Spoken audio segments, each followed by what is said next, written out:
Welcome to the deep dive. Today, we're diving into some listener tales. Yeah, some good ones. From the Morbid podcast. Specifically episodes 633 and 634. Yep. You guys sent these in, and they are packed with stories. Yeah, they really run the gamut. From spooky to heartwarming to... To some that'll just make you shake your head and laugh. Oh, yeah, for sure. Like, did you know someone found a human foot while floating down a river? What?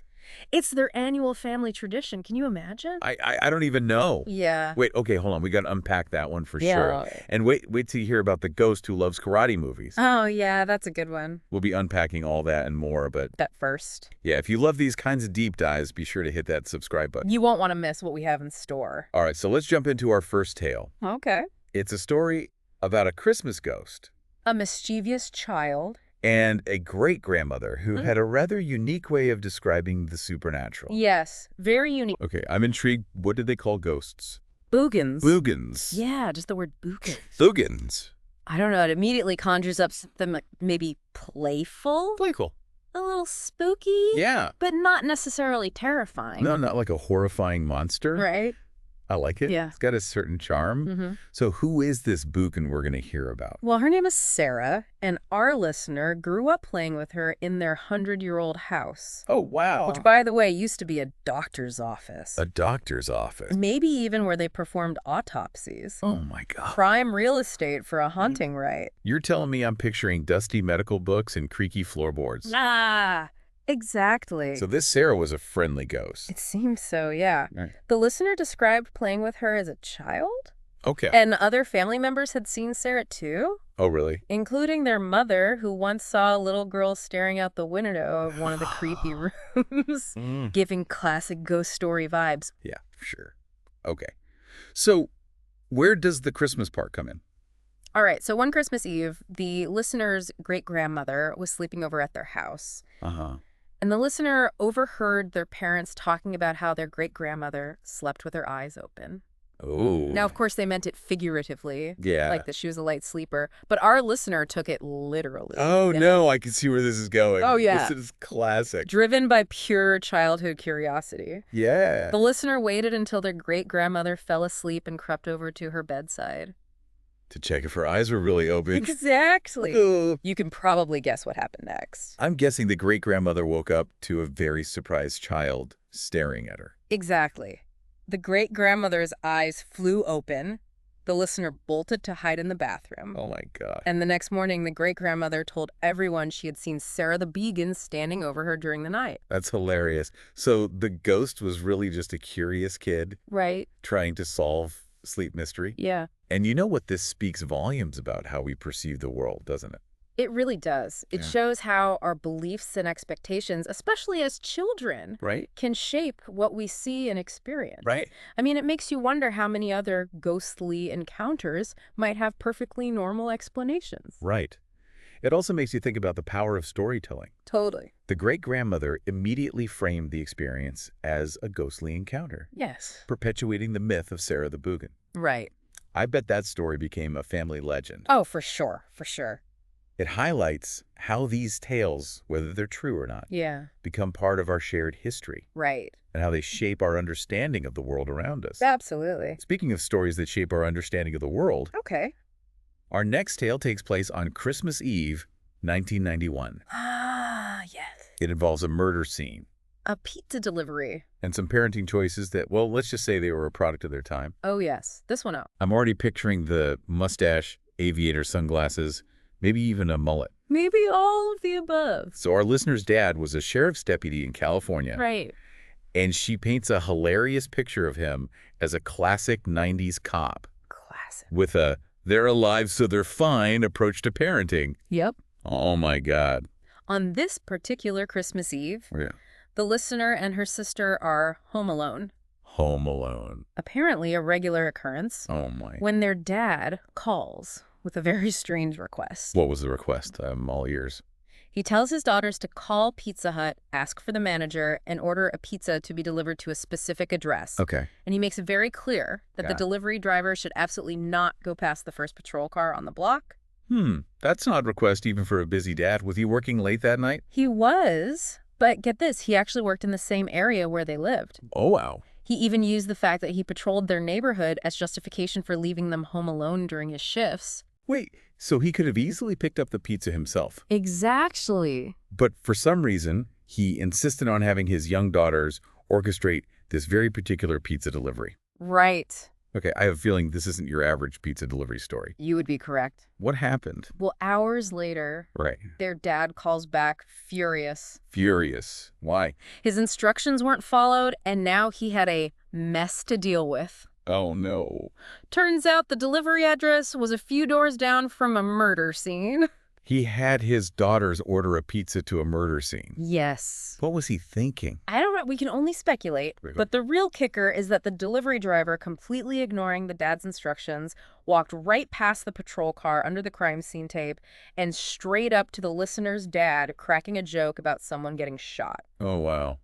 I can only imagine the look on that poor delivery driver's face. The listener described the delivery driver as screaming, throwing up, and basically having a massive panic attack. Oh, my God. That's a mix of hilarious and horrifying. I know, right? This is a classic example of how sometimes real life is just stranger than fiction. Absolutely. It also makes you think about how different parenting norms were back then. Totally. Like, it's almost unbelievable now, but it was a different time, wasn't it? It really was. It's a fascinating glimpse into the past and a reminder of how much things have changed. Mm-hmm. But it's also a great example of how humor can sometimes be found in the most unexpected, even macabre situations. Right. And speaking of unexpected situations, our next story takes a turn for the spooky. We're heading to San Francisco, where our listener Emma grew up in a beautiful Queen Anne Victorian. Oh, those houses have so much character. I bet it was gorgeous. It was, but it also came with some unexpected residents. From the moment Emma's family moved in, things started to get a little strange. And get this, they found out later that Danielle Steele, the novelist, had a paranormal investigator check out every house on their street. Apparently, she was doing research for a book about ghosts. Wow, that's amazing. Yeah. You never know what's happening behind closed doors or who might be interested in those happenings. Right. And the investigator confirmed that Emma's house was indeed haunted. So what kind of spooky things were happening? Did Emma have any run-ins with these ghostly residents? Oh, the classic haunted house stuff. Lights, flickering doors opening and closing on their own, the sound of footsteps in the hallway. Emma even remembers telling the ghost to quiet down so she could get some sleep. I think we've all been there, trying to reason with the things that go bump in the night. But was there anything that really stood out, something that made her think, okay, this is definitely not normal? Well, the one thing that really creeped her out was the sound of dishes being put away in the kitchen late at night. Oh. She'd hear the clanging, assume her parents were downstairs, but the kitchen would be empty. And to make it even spookier, her mom was legally blind, so it definitely wasn't her making those noises. That's a pretty convincing detail, and it wasn't just a one-time thing. Nope. Years later, her younger brother confirmed that he had heard the same sounds while living in that room. It seems this house had a thing for phantom dishwashers. Okay, so we've got a spooky hallway phantom dishwashers and a famous novelist with a penchant for paranormal investigations. But I thought you mentioned a Hanukkah haunting. Where does that come into play? This is where the story gets really interesting. Emma's family noticed that the ghostly activity seemed to ramp up whenever they hosted parties, almost like the spirits were joining in on the fun. Maybe they just liked a good party. Maybe. But the most compelling piece of evidence came during a Hanukkah party.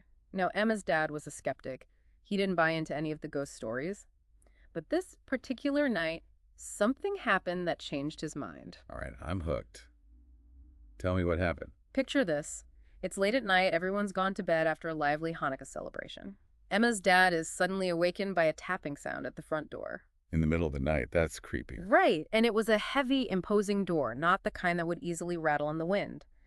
As he's investigating the tapping, he hears his wife's cell phone, which was charging nearby, suddenly power off. Okay, that's starting to feel a little paranormal. And it gets even weirder. As he turns towards the living room, he sees a single candle burning brightly in the middle of the dining room table. But everyone was asleep. How could a candle be lit? That's the question that haunted Emma's dad from that night on. It was the undeniable proof he needed to believe in the paranormal. Wow, a ghostly Hanukkah party. That's definitely a new one for me. It does make you wonder, was there something about the holiday, the celebration, the lights that attracted the spirits? It's a fascinating thought, isn't it? We tend to associate ghost stories with darkness and fear, but maybe some spirits are drawn to warmth and light. Now that we've talked about ghosts and mysterious happenings, let's switch gears to a story that's a bit more grounded, shall we? You mean the one about the foot? That's the one. This is the story you teased earlier, and I have to admit, I've been waiting with bated breath to hear all the details. Well, get ready because this one is wild. Our storyteller, Nicole, and her family have a tradition of floating down the Macoca River every 4th of July. Sounds idyllic, right? Absolutely. A perfect way to celebrate Independence Day. What could go wrong? Well, this particular year, things took a rather unexpected turn. Now, Nicole describes these float trips as leisurely affairs lasting 6 or 7 hours, with plenty of stops for, let's say, refreshments. So maybe they weren't exactly sober when they made their discovery. Let's just say their judgment might have been a little, shall we say, impaired. About 45 minutes into their float, Nicole's cousin spots what he thinks is a boot submerged in the water. He calls to her brother to grab it, thinking they've stumbled upon a random piece of trash. I'm guessing it wasn't just a boot. You guess it, Nicole's brother pulls the boot out of the water, and to his horror, there's an entire leg attached to it. Oh my gosh, what a horrifying discovery. What did they do? Well, after the initial shock wore off and they made sure their lack of life jackets and open containers wouldn't land them in trouble, they decided to call the police. But they were in the middle of a river. How did they manage that? Nicole, being the true crime fan that she's volunteered to paddle back upstream with the leg in tow, remember they didn't have cell service, and leave it at a spot where the police could easily find it. Wow. Talk about going above and beyond for a true crime story. Right. Nicole even joked that she couldn't wait to tell you about her experience. I'm honored. But what happened to the rest of the body? Did they ever find it? They did. After Nicole and her family finished their float trip, they still enjoyed the rest of the day on the river, which is a bit surprising to say the least. They reported their discovery to the authorities. The next day, they led investigators to the spot where they had found the leg, and a full excavation of the area was conducted. And they found the rest of the body. Yes, a few weeks later, it turned out to be a man who had been missing since the previous November. That's incredible. It's such a strange mix of macabre humor and a touch of heartwarming closure for the missing man's family. It really is. And it highlights the unexpected ways that ordinary people can stumble into extraordinary and sometimes unsettling situations. But sometimes these strange encounters can lead to moments of comfort and connection, even in the face of loss. Speaking of comfort and connection, let's move on to our final story. It's a heartwarming tale about Christmas loss and a sign from the afterlife. I think we could all use a little bit of heartwarming right now. I agree. This story comes from Katie, a self-proclaimed Morbid superfan. It's about her brother Kevin, who passed away from a brain tumor when she was just in 5th grade. As you can imagine, the holidays were particularly difficult for her family in the years that followed. The holidays can be so tough when you've lost someone close to you. All the joy and celebration mixed with this undercurrent of sadness. Just a complex time, it really is. So tell me about Katie's story. What happened that brought her family a sense of peace during that difficult time? Well, one evening, shortly before Christmas, Katie's dad was relaxing in the family room after everyone else had gone to bed.